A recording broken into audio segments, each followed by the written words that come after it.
Get your free copy of the complete tutorial at www.teachucomp.com/free.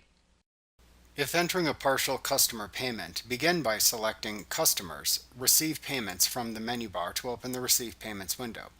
Select the name of the customer or customer job from the Received From dropdown. Enter the partial payment date, the amount, and the payment method at the top of this window, just as when accepting a full payment. Unpaid invoices then appear at the bottom of the window.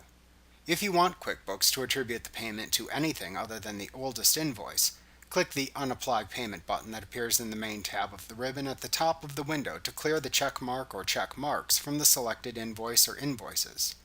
In the listing of unpaid invoices, you can click into the rightmost white column and change the amount applied to the desired invoice by typing the partial payment amount.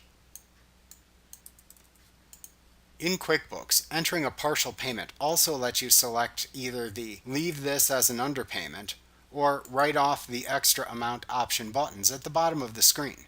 You may want to use this feature to write off the extra amount if a customer accidentally shorted you by a small amount that is not worth rebilling.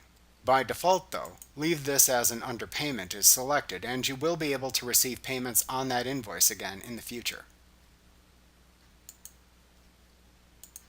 When finished, click either the Save and Close or Save and New buttons to save the transaction and accept the partial payment amount. Like what you see? Pick up your free copy of the complete tutorial at www.teachucomp.com/free.